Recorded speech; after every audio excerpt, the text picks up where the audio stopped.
मित्रों, अब तक हमने एक यात्रा तय की है। पहले वेदों के मंत्र देखे, जहां प्रकृति से संवाद था। फिर ब्राह्मण ग्रंथ आए, जहां यज्ञ, विधि और कर्म की पूरी व्यवस्था बनी। लेकिन यहीं आकर एक बहुत गहरा सवाल जन्म लेता है। क्या धर्म सिर्फ यज्ञ करने का नाम है? क्या सिर्फ कर्म करके आत्मा को जाना जा सकता है? क्या ईश्वर को पाने का रास्ता केवल बाहरी विधियों से होकर ही जाता है?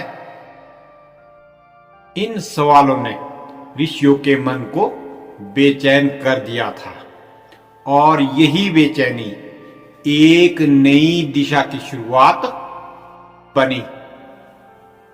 ऋषि यज्ञशालाओं से धीरे धीरे वनों की शांति की ओर बढ़ने लगे, क्योंकि उन्हें लगने लगा था कि सत्यों को सुनने के लिए शोर से दूर जाना पड़ता है।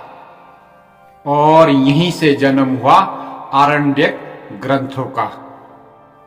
आरण्यक का अर्थ, आरण्यक शब्द बना है आरण्य से। आरण्य यानी वन, आरण्यक यानी वनों में रचा गया ज्ञान। यह वो सत्य ज्ञान है जो समाज से हटकर एकांत में गहरे चिंतन से निकला। आरण्यक ग्रंथ वैदिक साहित्य का वह चरण है जो ब्राह्मण और उपनिषद के बीच सेतु बनते हैं। सीधे और साफ शब्दों में आरण्यक कर्म कांड से दर्शन की ओर पहला कदम। आरण्यक ग्रंथ क्यों जरूरी हुए?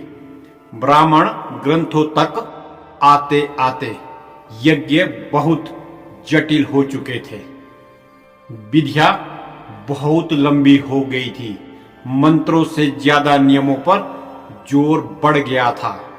कर्म का अर्थ धीरे धीरे खोने लगा था। तब उच्च ऋषियों ने सोचा, अगर सिर्फ कर्म ही सब कुछ होता तो आत्मा की खोज क्यों बाकी रहती? उन्होंने यज्ञों को नहीं छोड़ा, लेकिन उन्होंने यज्ञ का अर्थ खोजना शुरू किया। यही खोज आरण्यक कहलाती है। आरण्यक ग्रंथ लगभग 800 ईस्वी पूर्व से लेकर 600 ईस्वी पूर्व तक के बीच रचे गए थे, यानी ब्राह्मण ग्रंथों के बाद और उपनिषदों से ठीक पहले। यह एक संक्रमण काल है, जहां कर्म टूटता नहीं बल्कि सोच में बदलने लगता है। आरण्यक ग्रंथ किसके लिए थे?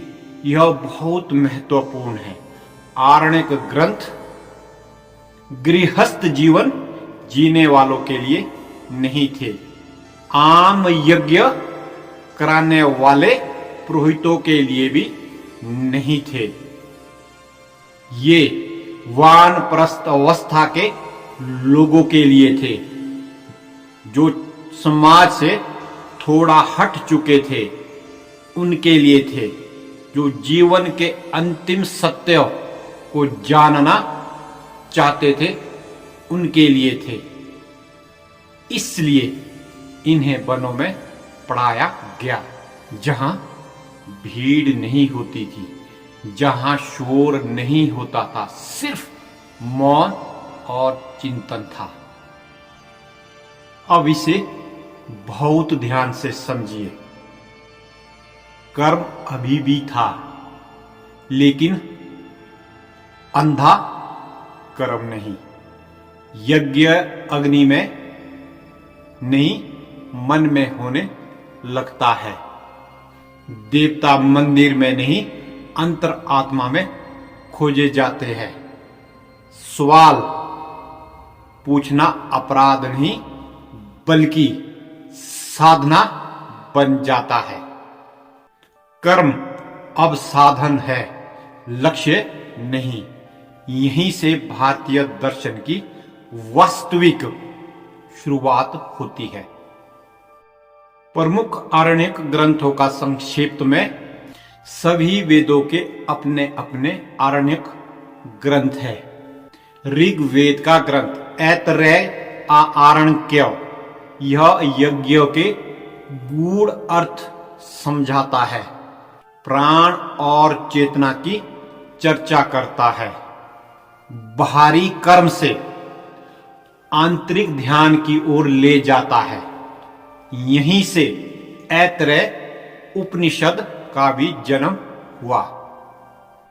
यजुर्वेद का आरण्यक ग्रंथ तैत्तिरीय आरण्य, यह कर्म और ज्ञान का संतुलन सिखाता है। पंचकोश का बीज देता है, देह से आत्मा की यात्रा शुरू करता है। आगे चलकर यही तैत्तिरीय उपनिषद बना। सामवेद का आरण्यक ग्रंथ जैमिनीय आरण्यक ग्रंथ, यह संगीत और ध्यान को जोड़ता है, स्वर को साधना बनाता है। यह सिखाता है मौन ही नहीं, संगीत भी ध्यान हो सकता है। अथर्ववेद में आरण्यक परंपरा सीमित है, क्योंकि यहां मानव जीवन, भय और रोग पर पहले से ही गहरा चिंतन मौजूद था। ब्राह्मण ग्रंथ और आरण्यक ग्रंथों का अंतर बोलकर समझाने लायक है। ब्राह्मण ग्रंथ में यज्ञ बाहर होता है, आरण्यक ग्रंथ में यज्ञ भीतर होता है। ब्राह्मण ग्रंथ विधि सिखाता है, आरण्यक ग्रंथ अर्थ सिखाता है। ब्राह्मण ग्रंथ समाज के लिए है, आरण्यक ग्रंथ साधक के लिए है। आरण्यक ग्रंथ और उपनिषद का संबंध। आरण्यक ग्रंथ अंत नहीं है, ये सवाल उठाते हैं, आत्मा क्या है, ब्रह्मा क्या है, मैं कौन हूं। इन सवालों के उत्तर उपनिषद देते हैं। कहा जा सकता है, जहां आरण्यक ग्रंथ पूछते हैं, वहां उपनिषद उत्तर देते हैं। अगर आरण्यक ग्रंथ ना होते तो ब्राह्मण ग्रंथ सिर्फ कर्मकांड बन जाता। उपनिषद अचानक दर्शन लगते। आरण्यक ग्रंथ ने कर्म और ज्ञान के बीच सेतु बनाया। अंत में आज हमने जाना आरण्यक क्यों बने, वे किसके लिए थे। उन्होंने कर्म को अर्थ कैसे दिया और उपनिषद की भूमि कैसे तैयार की। याद रखिए, ब्राह्मण का अर्थ कर्मकांड, आरण्यक का अर्थ कर्म से ज्ञान की यात्रा, उपनिषद का अर्थ अंतिम सत्य और आत्मज्ञान। मित्रों, अगला वीडियो इसी क्रम का अगला चरण होगा, उपनिषद का आत्मा और ब्रह्म ज्ञान। अगर वीडियो अच्छा लगा हो तो लाइक करें, शेयर करें और चैनल को सब्सक्राइब करें। जय सनातन।